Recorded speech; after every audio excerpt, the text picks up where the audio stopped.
So இந்த asthma யாருக்கெல்லாம் வரும் அப்படின்னு பார்த்தீங்கன்னா ஏர்வேஸ், அதாவது ஏர் பொல்யூஷன்ஸில் வந்து வரும். மெயினாக ஹெரிடிட்ரியாக வரும். அதுக்கப்புறம் டஸ்ட்டு, பொல்யூஷன்ஸு, கெமிக்கல் ஃபேக்டர்ஸில் ஒர்க் பண்ணுறவங்களுக்கு இந்த பிரச்சனை வரும். ரொம்ப முக்கியமாக ஸ்மோக் பண்ணுறவங்களுக்கு வரும்.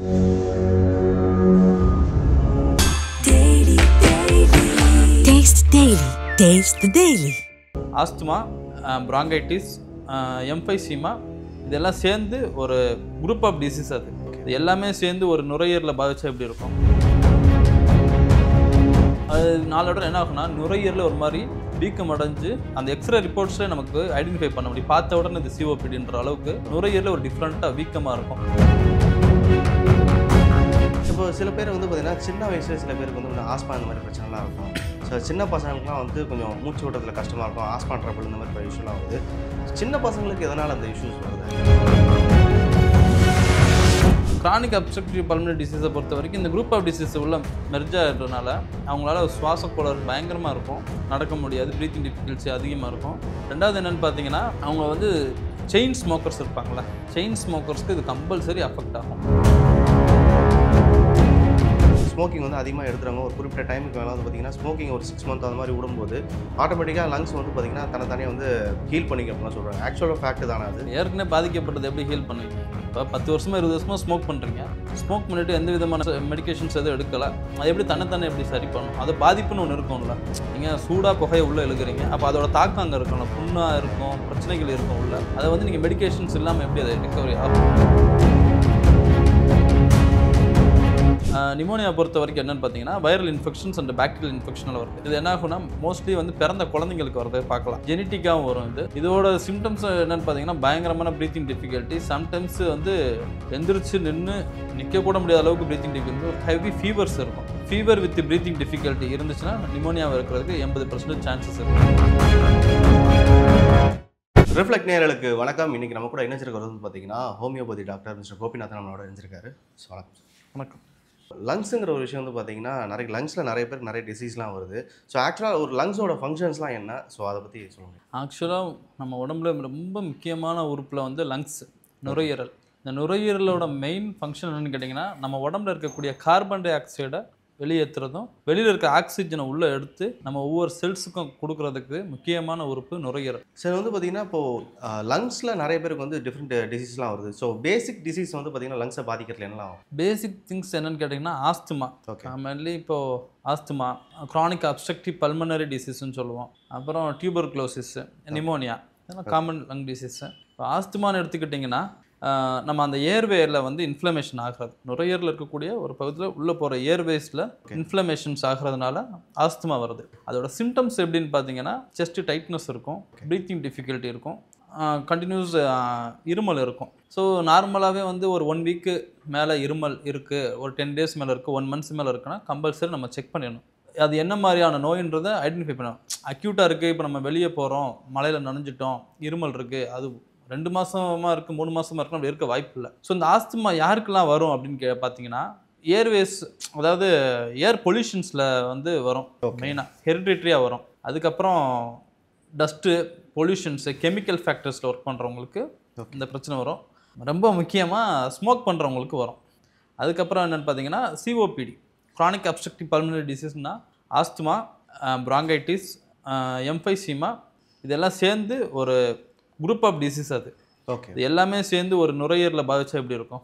இப்போ ஆஸ்துமா அப்படிங்கிறது வந்து ஏர்வேஸில் வந்து இன்ஃப்ளமேஷன் ஆகிறது சொன்னேன். பிராங்கைட்டிஸுங்கிறது வந்து அந்த பிராங்கை ஆல்வியோலைன் நம்ம நுரையீரல் உள்ளே இருக்கும், அதெல்லாம் இன்ஃப்ளமேஷன் ஆகிடுறது. சரிங்களா? இப்படி இது குரூப் ஆஃப் டிசீஸ் இதாகும் போது என்ன ஆகும்னா நுரையீரல் வீக்கம் ஆகிடும். இதோட சிம்டம்ஸ் எப்படின்னு கேட்டால் பயங்கரமாக மூச்சு திணறல் இருக்கும், கொஞ்சம் தூரம் கூட நடக்க முடியாது, சின்ன கிளைமேட் சேஞ்சஸ் இருந்தாலும் பயங்கர ப்ரீத்திங் டிஃபிகல்ட்டி இருக்கும். ஆமாம், அது நிறைய பேருக்கு வந்து பார்த்திங்கன்னா அந்த கிளைமேட் சேஞ்ச் அப்போ வந்து கொஞ்சம் சஃபோகேட்டிங்காக இருக்கிற ட்ரைபல். ரெண்டாவது இவங்களுக்கு எல்லாம் மூல காரணம் இந்த சிஓபிடிக்கு மெயின் முக்கிய ரீசன்ஸ் என்னென்னு பார்த்தீங்கன்னா ஸ்மோக்கிங் தான். First reason is smoking. So ரெண்டாவது நார்மலாக ஏர் பொல்யூஷன்ஸில் போகிறது, அப்புறம் டஸ்ட்டு, கெமிக்கல் ஃபேக்டரிஸில் ஒர்க் பண்ணுறது. மெயினாக வந்து இந்த லேபர் ஒர்க்கர்ஸ் இருப்பாங்கள்ல, பில்டிங்ஸ் இடிப்பாங்க, அதுலேருந்து வரக்கூடிய ஒரு டஸ்ட்டு பார்த்துருக்கீங்களா? அதெல்லாம் மைட்டூடாக இருக்கும். அது வந்து இம்மிடியேட்டாக இது பண்ணும். சிமெண்ட் ஃபேக்ட்ரிஸில் ஒர்க் பண்ணுறவங்களுக்கு, இவங்களுக்குலாம் வந்து இந்த சிஓபிடி அதிகமாக பார்க்கலாம். அது நாளோட என்ன ஆகும்னா நுரையீரலில் ஒரு மாதிரி வீக்கம் அடைஞ்சு அந்த எக்ஸ்ரே ரிப்போர்ட்ஸ்லேயே நமக்கு ஐடென்டிஃபை பண்ண முடியும். பார்த்த உடனே இது சிஓபிடின்ற அளவுக்கு நுரையீரலில் ஒரு டிஃப்ரெண்ட்டாக வீக்கமாக இருக்கும். ஸோ இப்போ சில பேர் வந்து பார்த்தீங்கன்னா சின்ன வயசுல சில பேருக்கு வந்து ஆஸ்மா இந்த மாதிரி பிரச்சனைலாம் இருக்கும். ஸோ சின்ன பசங்களுக்குலாம் வந்து கொஞ்சம் மூச்சு விடுறதுல கஷ்டமாக இருக்கும், ஆஸ்மா ட்ரபிள் இந்த மாதிரி இஷ்யூலாம் வருது. சின்ன பசங்களுக்கு எதனால் அந்த இஷ்யூஸ் வருது ஆக்சுவலி? சின்ன பசங்களுக்கு எதனால் வருது அப்படின்னா டிபெண்டிங் அப்போ அந்த ஏஜை பொறுத்து. ரெண்டாவது இப்போது ஃபீடிங்ஸ் கொடுத்துட்ருக்காங்க. ஃபீடிங் கொடுக்குற டைமில் அவங்க அம்மாவுக்கு இருந்துச்சு, அம்மாவுக்கு இருமல் இந்த மாதிரி விஷயங்கள் இருந்துச்சுன்னா குழந்தைய கண்டிப்பாக பாதிக்கும். மோஸ்ட்லி நான் அட்வைஸ் பண்ணுறது என்னென்னா, இப்போது ஃபீடிங்ஸ் கொடுக்குற டைமில் ஒரு ஃபீவரோ இல்லை ஒரு இருமலோ இருந்தால் ஃபஸ்ட்டு அம்மா கம்பல்சரி நீங்கள் ஃபஸ்ட்டு ட்ரீட்மெண்ட் எடுத்துக்கோங்க. பிள்ளைங்கக்கிட்ட போகாதீங்க, குழந்தைங்கிட்ட அதிகமாக டச் வச்சுக்காதீங்கன்ற அளவுக்கு நம்ம அட்வைஸ் பண்ணுறது. ஓகே. ஸோ அவங்ககிட்ட இருந்து உங்களுக்கு ஸ்ப்ரெட் ஆகிறதுக்கு அதிகப்படியான வாய்ப்பு இருக்குது. கிரானிக் அப்ஸ்ட்ரக்டிவ் பல்மனரி டிசீஸை பொறுத்த வரைக்கும் இந்த குரூப் ஆஃப் டிசீஸ் உள்ள மெர்ஜ் ஆகிறதுனால அவங்களால சுவாச கோளாறு பயங்கரமாக இருக்கும், நடக்க முடியாது, ப்ரீத்திங் டிஃபிகல்ட்ஸி அதிகமாக இருக்கும். ரெண்டாவது என்னென்னு பார்த்தீங்கன்னா, அவங்க வந்து செயின் ஸ்மோக்கர்ஸ் இருப்பாங்களே, செயின் ஸ்மோக்கர்ஸ்க்கு இது கம்பல்சரி அஃபெக்ட் ஆகும். இதுலேருந்து ஏதாச்சும் ப்ரிகாஷன்ஸ் இருக்கா அப்படின்னா கிடையாது. அவங்க குவிட் பண்ணுறது தான் பெட்டர். கண்டிப்பாக. இப்போ வந்து சில பேர் சொல்கிறாங்க, இப்போ ஸ்மோக்கிங் வந்து அதிகமாக எடுத்துறாங்க, ஒரு குறிப்பிட்ட டைமுக்கு மேலே வந்து பார்த்தீங்கன்னா ஸ்மோக்கிங் ஒரு 6 மந்த் அந்த மாதிரி விடும்போது ஆட்டோமேட்டிக்காக லங்ஸ் வந்து பார்த்தீங்கன்னா தனித்தனியாக வந்து ஹீல் பண்ணிக்க அப்படிலாம் சொல்கிறாங்க. ஆக்சுவலாக ஃபேக்ட் தானே அது? ஏற்கனவே பாதிக்கப்பட்டது எப்படி ஹீல் பண்ணுவீங்க? இப்போ 10 வருஷமாக 20 வருஷமாக ஸ்மோக் பண்ணுறீங்க. ஸ்மோக் பண்ணிவிட்டு எந்த விதமான மெடிக்கேஷன்ஸ் எதுவும் எடுக்கலை, அது எப்படி தன்னை எப்படி சரி பண்ணும்? அது பாதிப்புன்னு ஒன்று இருக்கும்ல. நீங்கள் சூடாக புகையை உள்ளே இழுக்கிறீங்க, அப்போ அதோட தாக்கம் அங்கே இருக்கும்ல, புண்ணாக இருக்கும், பிரச்சனைகள் இருக்கும் உள்ள. அதை வந்து நீங்கள் மெடிக்கேஷன்ஸ் இல்லாமல் எப்படி அதை ரிகவரி ஆகும் அப்படிங்கிறதுலாம் ஒரு மித்து. அதெல்லாம் சும்மா. இப்போ நிமோனியா வந்து பார்த்தீங்கன்னா அதுவும் வந்து ஒரு டைப் ஆஃப் லங் டிசீஸ் தான். ஸோ ஆக்சுவலாக அதோட சிம்டம்ஸ்லாம் எப்படி இருக்கும், அதோட க்யூரபிலிட்டி எப்படி இருக்கும்? நிமோனியான்றது வந்து பார்த்தீங்கன்னா பாக்டீரியல் அண்ட் வைரல் இன்ஃபெக்ஷன்ஸ்னால வரக்கூடியது. மோஸ்ட்லி வைரல் இன்ஃபெக்ஷன்ஸ் தான். கொஞ்சம் நாளைக்கு முன்னாடி 2-3 வருஷத்துக்கு முன்னாடி நம்மளெல்லாம் போட்டு எடுத்துச்சு கொரோனான்னு ஒரு விஷயம். ஆமாம், அதுவும் டைப் ஆஃப் நிமோனியாவில் தான் வரும். நிமோனியா பொறுத்த வரைக்கும் என்னென்னு பார்த்தீங்கன்னா வைரல் இன்ஃபெக்ஷன்ஸ் அண்ட் பாக்டீரியல் இன்ஃபெக்ஷனில் வருது. இது என்ன ஆகுனா மோஸ்ட்லி வந்து பிறந்த குழந்தைங்களுக்கு வரது பார்க்கலாம், ஜெனட்டிக்காகவும் வரும். இதோட சிம்டம்ஸ் என்னென்னு பார்த்தீங்கன்னா பயங்கரமான ப்ரீத்திங் டிஃபிகல்ட்டி, சம்டைம்ஸ் வந்து எந்திரிச்சு நின்று நிற்கக்கூட முடியாத அளவுக்கு ப்ரீத்திங் டிஃபிகல்ட்டி, ஹெவி ஃபீவர்ஸ் இருக்கும். ஃபீவர் வித் ப்ரீத்திங் டிஃபிகல்ட்டி இருந்துச்சுன்னா நிமோனியாவை இருக்கிறதுக்கு 80% சான்சஸ் இருக்குது. அதை செக் பண்ணிக்கணும். கண்டிப்பாக. இப்போ வந்து அதில் க்யூர் ஆகிற பாசிபிலிட்டிஸ் எந்த அளவுக்கு இருக்கும்? ஸோ ஹோமியோபதியில் எப்படி க்யூரிங் இருக்கும்? ஹோமியோபதியில் க்யூரிங்கிறத பொறுத்த வரைக்கும் நம்ம வந்து ஹோலிஸ்டிக் அப்ரோச் அப்படின்னு ஒன்று இருக்குது. ஓகே. ஸோ அவங்களுக்கு எந்த வகையில் இந்த நோய் ஃபஸ்ட்டு வந்துச்சு, டிப்ரெஷன்ஸ்னால வந்துச்சா இல்லை வெளியே என்விரான்மெண்டல்னால வந்துச்சா அப்படிங்கிற கேஸ் அனாலிசிஸ் பண்ணுவோம். ஸோ அவங்க ஹெரிடிட்ரியாக வந்திருக்கு அப்படின்னா அதை வந்து இப்போது தாத்தா பாட்டி எல்லாருக்கும் இருக்குது. புதுசாக இந்த ஜென்ரேஷனுக்கு வராமல் தாத்தா பாட்டி அம்மா அப்பா அவங்களுக்கு க்யூர் பண்ணிட்டோம்னா அவங்களுக்கு பிறக்க போகிற குழந்தைக்கு நிமோனியாவோ எந்த விதமான நோயும் வராமல் தடுக்கலாம் ஃபஸ்ட்டு. ஓகே. ரெண்டாவது வந்த நோய்க்கு என்ன பண்ணலான்னா அவங்களுக்கு இருக்கக்கூடிய சிம்டமேட்டிக் எல்லாருக்கும் ஒரே மாதிரி சிம்டம்ஸ் வராது. ரெண்டாவது எல்லாரோட மைண்ட் தாட்டும் ஒரே மாதிரி இருக்காது. ஒரு மைண்ட் செட்டப்புக்கு ஏற்றாப்புல அவங்களோட இண்டிவிஜுவலைசேஷன் சொல்லுவோம். இப்போ உங்களுக்கு ஒரு கேரக்டர் இருக்கும், எனக்கு ஒரு கேரக்டர் இருக்கும். கேரக்டர் வைஸ் பார்த்துட்டு அவங்களுக்கு மெடிசன்ஸ் சூஸ் பண்ணி கொடுக்கும்போது அது எப்பேற்பட்ட நோய் அதை க்யூர் பண்ணலாம். கண்டிப்பாக. இப்போ வந்து இன்னொரு விஷயம் வந்து பார்த்தீங்கன்னா டிபி ஒரு டைமில் வந்து பார்த்திங்கன்னா செம பீக்கில் இருந்துச்சு. அதாவது பார்த்திங்கன்னா நிறைய பேர் அதால் வந்து பாதிக்கப்பட்டாங்க. ஒரு சீசன் மாதிரியே இருந்துச்சு ஆக்சுவலாக வந்து அந்த டிபி வந்து எதனால் வரும்? ஸோ அதோட சிம்டம்ஸ்லாம் எப்படி இருக்கும்? டிபிங்கிறது வந்து மைக்கோபாக்டீரியம் டியூபர்குலைன் கூடிய ஒரு பாக்டீரியல் இன்ஃபெக்ஷன்ஸ்லாம் வருது. அது என்னென்னு பார்த்தீங்கன்னா நான் முன்னாடி சொன்ன மாதிரி இந்த லேபர் ஒர்க்கர்ஸ்க்கு அதிகமாக வரும். ரெண்டாவது அந்த காலத்தில் வந்து ஊதுகுழாய் வச்சு அடுப்பு ஊதுவாங்க. ஆமாம், அந்த டஸ்ட்டுனாலே வரும். பில்டிங்ஸ் அந்த வெளியில் காற்று மாசுபாடுனால வரக்கூடியது. இது என்னென்னு பார்த்தீங்கன்னா டிபியோட மெயின் சிம்டம்ஸ் எப்படின்னா ஃபீவர் வித் ஸ்பூட்டம்ஸ் வெளியேறும்.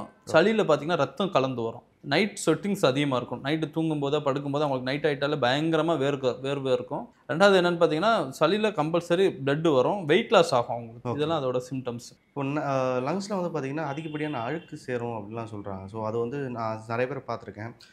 நோஸ் வழியாக டியூப் விட்டு அதை வந்து வெளியே எடுத்துக்கிட்டே இருப்பாங்க. ஸோ இது எதனால் வருது ஆக்சுவலி? ஸோ நீங்கள் சொல்கிற மாதிரி நோஸ் வழியே டியூப் விட்டு பார்க்குறது அது மோஸ்ட்லி நான் அப்படி கேள்விப்பட்டது கிடையாது.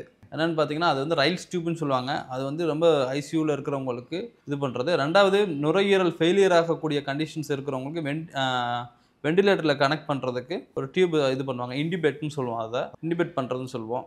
பட் நுரையீரலை க்ளீன் பண்ணுறது வந்து சக்ஷன்ஸ் வச்சு ரொம்ப ஐசியூவில் ரொம்ப வயசானவங்க முடியாமல் இருப்பாங்க. அவங்களால ப்ரீத்திங் டிஃபிகல்ட்டி ரொம்ப இருக்கும், சளி அடைக்கிற சவுண்டு கேட்கும். அந்த மாதிரி விஷயங்களுக்கு சக்ஷன்ஸ் வச்சு அந்த ஏர்வை உள்ளெல்லாம் க்ளீன் பண்ண முடியாது, இந்த பேசேஜில் இருக்கக்கூடிய விஷயங்களை கிளியர் பண்ணலாம், அவ்வளோதான். ஸோ வந்து லங்ஸில் இருக்கிறதுலே வந்து ரொம்ப மேஜரான ஒரு விஷயம் வந்து பார்த்திங்கன்னா லங் கேன்சர் தான். வந்து மேஜராக இருக்கிற ஒரு விஷயம் வந்து பார்த்திங்கன்னா லங்ஸ் கேன்சர் தான் வந்து பார்த்திங்கன்னா இருக்கிறதுலே ரொம்ப மெஜாரிட்டியாக இருக்கிற ஒரு இஷ்யூஸு. ஸோ இது வந்து எதுலேருந்து ஸ்டார்ட் ஆகும், இதோட காசஸ்லாம் எப்படி இருக்கும் ஆக்சுவலாக ஸ்டேஜஸ்? லங் கேன்சரை பொறுத்த வரைக்கும் என்னென்னு பார்த்தீங்கன்னா, நான் முன்னாடி சொன்ன மாதிரி ஆஸ்துமா பார்த்தோம், பிராங்கைட்டிஸ் பார்த்தோம், எம்ஃபைசிமா சொன்னோம், சிஓபிடி இதெல்லாம் சொன்னல. இதெல்லாம் நீங்கள் ப்ராப்பராக ட்ரீட்மெண்ட் பண்ணலைன்னா லங்ஸுக்குள்ளே இருக்கக்கூடிய ஒவ்வொரு செல்ஸும் வீக்கம் அடையும், அப்நார்மல் க்ரோத் ஆகும். ஸோ இதனால் அது என்ன ஆகும்னா, நீங்கள் எந்த ஒரு நோய்க்கு நீங்கள் ப்ராப்பர் மெடிகேஷன்ஸ் எடுக்காமல் விட்டிங்கன்னா அது ஃபைனலோட அது ரிசல்ட் கேன்சராக மாறும். புரியுதுங்களா? அப்படி வரக்கூடியதான் லங் கேன்சர். ஸோ இது என்ன ஆகுன்னு கேட்டிங்கன்னா, இதுக்கும் மெயின் சிம்டம்ஸ் என்னென்னா கண்டினியூஸ் ப்ரொலாங்டு கஃப் இருக்கும். கண்டினியூஸாக இருமிக்கிட்டே இருப்பாங்க. ஃபீவர் வித் கஃப், அதாவது 1 நிமிஷம் 2 நிமிஷம்லாம் ஃப்ரீ இருக்க மாட்டாங்க. இருமல் இருந்தால் கண்டினியூஸாக இருந்துக்கிட்டே இருக்கும். ரெண்டாவது அவங்களுக்கு இருமலில் சளி கூட ரத்தம் வரும். ரொம்ப கஷ்டப்பட்டு இருமி அதில் ரத்தம் வந்துடும். ஸோ இதை வச்சு நம்ம வந்து அது லங் கேன்சர் என்னன்றதை ஐடென்டிஃபை பண்ண முடியும். ப்ரீத்திங் டிஃபிகல்ட்டி மேஜராக இருக்கும். புரியுது. ஸோ வந்து லங்ஸ் கேன்சர் வந்துட்டு கேன்சர் எடுத்துக்கிட்டாலே வந்து ஒரு குறிப்பிட்ட ஸ்டேஜஸ்லாம் இருக்குது. ஸோ ஸ்டேஜ் 1 ஸ்டேஜ் 2லாம் சொல்லுவாங்க. இப்போ ஸ்டேஜ் 2ல் இருக்கும்போது வந்து கொஞ்சம் ட்ரீட்மெண்ட் பண்ணுறதுக்கான பாசிபிலிட்டிஸ் இருக்குது. 3 or 4 போகும்போது வந்து பார்த்திங்கன்னா அது வந்து ஒரு டைம் பீரியட் வந்து முடிஞ்சு போகிறோம் அப்படின்லாம் சொல்லுவாங்க. ஸோ லங்ஸ் கேன்சர்லேயே வந்து பார்த்திங்கன்னா ட்ரீட்மெண்ட் லெவல் வந்து எந்த அளவுக்கு பண்ணலாம் லங்ஸ் கேன்சர் வந்தவங்களுக்கு? ஸோ மாடர்ன் மெடிசனை பொறுத்த வரைக்கும் அவங்க கேன்சர்னு போயிட்டாலே ரேடியோதெரப்பி, ஹீமோதெரப்பி அந்த மாதிரி போயிடுறாங்க. இனிஷியல் ஸ்டேஜில் நம்ம ஹோமியோபதியில் இந்த மாதிரி வந்துட்டாங்கன்னா இனிஷியல் ஸ்டேஜில் அவங்க அதை ஆல்ரெடி நம்ம சொன்ன மாதிரியே ரூட் காசஸ் என்ன, கேன்சர் வரதுக்கான ரூட் காசஸ் என்னன்றதை ஐடென்டிஃபை பண்ணணும். ஃபேமிலி ஹெரிடிட்டரி அவங்க வேறு யாருக்காச்சும் அவங்க ஃபேமிலியில் கேன்சர் இருந்திருக்கா, அப்படியே சப்போஸ் இருந்தால் அவங்களுக்கு லங் கேன்சர் தான் இருந்துச்சா அப்படிங்கிறத செக் பண்ணிவிட்டு அதுக்கான மெடிசின்ஸ் கொடுக்கும்போது கண்ட்ரோல் பண்ணலாம். கண்ட்ரோல் பண்ணால் 4 இடையில க்யூரும் பண்ணிடலாம். இப்போ வந்து இதுலேயே வந்து பார்த்திங்கன்னா ஹோமியோபதியில் வந்து ட்ரீட்மெண்ட் வந்து பார்த்திங்கன்னா கொஞ்சம் லாங் ப்ராசஸாக இருக்குமா, இல்லை வந்து ஒரு சடன் க்யூரபிள் வந்து பார்த்திங்கன்னா ஹோமியோபதியில் எதிர்பார்க்கும்? இப்போது மக்களோட மனநிலை என்னென்னு கேட்டிங்கன்னா, 10 வருஷம் 20 வருஷம் ஒரு பிரச்சனை இருக்கும், பல லட்சம் செலவு பண்ணியிருப்பாங்க, அதெல்லாம் அவங்களுக்கு பெருசாக தெரியாது. நம்மகிட்ட வந்துட்டு ஒரு மெடிசின்ஸ் வாங்குறாங்க, ஒரு 10 நாளில் இம்ப்ரூவ்மெண்ட் இருக்கணும் அப்படின்னு மைண்ட் செட் அந்த மாதிரி ஆகிப்போச்சு. நிறைய பேர் வந்து இன்ஸ்டன்ட் க்யூர் வந்து இருக்கணும் அப்படின்னு சொல்லிட்டு இன்ஸ்டன்ட் க்யூர் இருந்துச்சுன்னா நீங்கள் 20 வருஷமாக 10 வருஷமாக ஒரு அதர் சிஸ்டமில் நீங்கள் ட்ரீட்மெண்ட் எடுத்துருக்க தேவையில்லைல்ல. ஒரு அந்த நம்ம கொடுக்குற மெடிசின்ஸை வந்து நம்ம உங்கள் பாடி அட்மினிஸ்ட்ரேட் பண்ணணும் ஃபஸ்ட்டு. அதுக்கு கொஞ்சம் டைம் கொடுக்கணும். சரிங்களா? இல்லை இப்போ மக்கள் மத்தியில் மைண்ட் ஃபுல்லாக என்ன ஆயிடுச்சு, ஹோமியோபதி மெடிசனாக அது ரொம்ப லேட்டாக கேட்கும்ப்பா, 6 மாதம் ஆகும் 1 வருஷம் ஆகும் அப்படிலாம் கணக்கு கிடையாது. நம்ம கொடுக்குற மருந்து அதர் சிஸ்டம் மெடிசன் மாதிரி இம்மீடியட்டாக ஆக்ட் ஆகும், இம்மீடியட்டாக ரிசல்ட் கொடுக்கும். ஆனால் சில வதந்திகள் இருக்குங்க. ஆனால் தப்பான மெடிசின்ஸ், தப்பான டாக்டர்ஸ் தப்பான மெடிசின்ஸ் கொடுத்தாங்கன்னா உங்களுக்கு கொடுக்க வேண்டிய மருந்து நான் கரெக்டாக கொடுக்கல, வேறு மருந்து மாற்றி கொடுத்தா அது வேலை செய்யாது. அப்போ ஹோமியோபதியில் மெடிசின்ஸை சூஸ் பண்ணி கொடுக்குறன்ற விஷயம் வந்து ரொம்ப கஷ்டம்.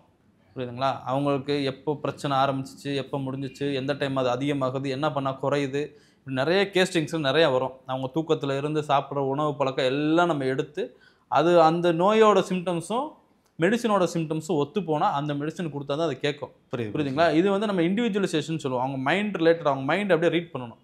அவங்க மைண்ட் அவங்களோட சிம்டம்ஸு கான்ஸ்டியூஷன் எல்லாமே நான் செலக்ட் பண்ண மெடிசின்ஸ்க்கு கரெக்டாக இருக்கா அப்படின்னா வித்தின் 1 or 2 ஹவர்ஸ்லேயே மெடிசன்ஸ் ஆக்ட் ஆகி அவங்க இம்ப்ரூவ்மெண்ட் ஃபீல் ஆகும். ஸோ நிறைய விஷயங்கள் கூட பகிர்ந்துக்கிட்டீங்க. உங்கள் நேரத்துக்கு ரொம்ப நன்றி சார்.